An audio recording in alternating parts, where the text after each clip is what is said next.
তোমাকে আমার সঙ্গে যেতে হবে। আজকে যা বলার সোমনাথের সামনে গিয়ে বলবে।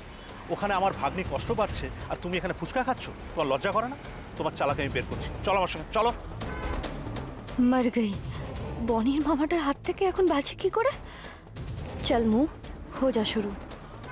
ছোট বাবা তুমি আমাকে ভুল বুঝছো, তুমি প্লিজ একবার আমার কথাটা শোনো, প্লিজ একবার।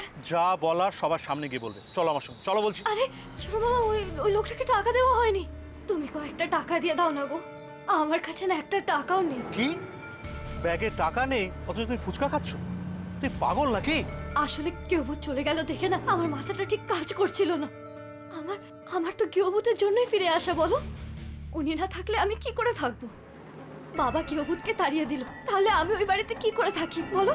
তাই জন্য বাবার ওপরে অভিমান করে আমি খালি হাতে বেরিয়ে এসেছিলাম বাড়ি থেকে, গৃহবধূর কাছে যাব বলে। তাহলে এত কষ্টের মধ্যে ফুচকা খাওয়ার কথা কি করে মাথায় এলো?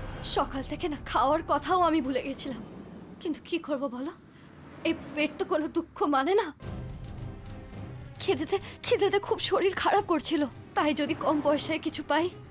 আচ্ছা আচ্ছা ছোট মামা, তুমি কিছু টাকা দিয়ে দিতে পারবে? অবশ্য তুমি তো আমাকে বনি বলে মানো না, তুমি বা টাকা কেন দেবে? ঠিক আছে দেখি যদি কিছু করে আমি কয়েকটা টাকা জোগাড় করতে পারি। ওই দোকানদারকে তো আমাকে টাকা দিতে হবে তাই না? দাঁড়ান দাদা, আমি আপনার টাকা জোগাড় করে দিচ্ছি। দাঁড়াও আমি দিয়ে দিচ্ছি। কত হয়েছে? 20 रुपया। এই চলো আমার সঙ্গে বাড়ি চলো। না ছোট মামা, গৃহবধূ বাড়িতে না থাকলে আমিও থাকবো না, আর উনি যদি আমাকে ঠাঁই না দেয় তাহলে আমি রাস্তায় পড়ে থাকবো। তোমার কথা মাঝে মাঝে আমিও কনফিউজ হয়ে যাই। তোমার কোনটা যে নাটক আর কোনটা যে আসল চোখের জল সেটা আমিও বুঝতে পারি না।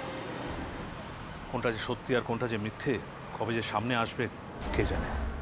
যাকে তুমি এখন সোমনাথের বাড়িতে যাও, সোমনাথের কাছেই থাকো, এভাবে একা একা রাস্তায় ঘুরে বেরিও না, ঠিক আছে? যাও।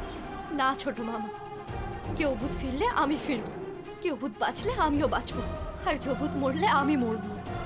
আমি আসছি মামা।